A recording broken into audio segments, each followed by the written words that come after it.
অনেক কষ্ট করে টিকিট ম্যানেজ করে যাচ্ছি। ভোটই দিছি একবার, দেশে যেন নিরাপত্তা থাকে আমাদের। অনুভূতি তো ভিন্ন হচ্ছে, মনে হচ্ছে যেন ঈদের মতোই। ইনশাআল্লাহ ভালো কিছু হোক, এটাই দোয়া করবো।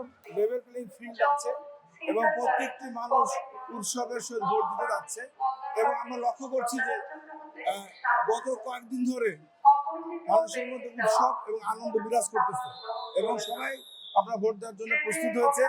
আমরা দেখেছি ট্রেনে বাসে কোথাও টিকিট নাই, অনেক কষ্ট করে টিকিট ম্যানেজ করে যাচ্ছি।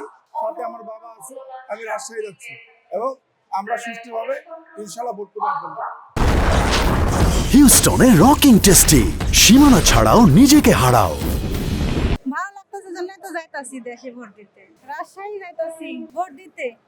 ভালো পরিবেশ চাই, কত ধারণা নাই। ভোটই দিছি একবার, এদের মতো আনন্দ। আমি তো ভোট দিতে যাচ্ছি চাপাই। জি, আনন্দ লাগছে, আনন্দ ফিল তো হবেই। ভোট দিতে পারছি অনেকদিন পর। সুস্থ সবল পরিবেশ চাই, যেন কোনো গন্ডগোল না হয়। ভালো নতুন ভালো একটা চাচ্ছি, ভালো চাচ্ছি যেন ভালোভাবে চলাফেরা যায়, দেশে যেন নিরাপত্তা থাকে আমাদের। যাচ্ছি চাঁপাইনবাবগঞ্জ, ভোট দিতেই যাচ্ছি। আলহামদুলিল্লাহ, যেন দেশ শান্তি হয়, শান্তিমূলক ভাবে ভোটটা হয়, এটাই চাই। সেই সেই ঈদের মতনই মানুষের ঢল চলছে, অনুভূতি তো ভিন্ন হচ্ছে, মনে হচ্ছে যেন ঈদের মতোই। ভোট অনেকদিন পর এরকম ভোট একটা চাই, শান্তিমূলক ভোট চাই, দেশ যেন ভালো হয়, শান্তি হয়, উন্নতি হয়, এটাই চাই। আমি ব্রাহ্মণবাড়িয়াতে যাচ্ছি।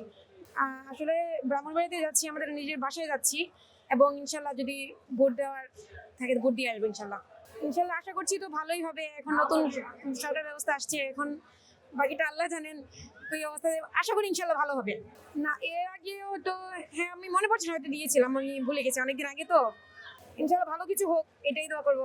আশা করবো ইনশাল্লাহ ভালো কিছু হোক, যাই হোক ভালো কিছু হোক, দেশের মানুষের মঙ্গল হোক।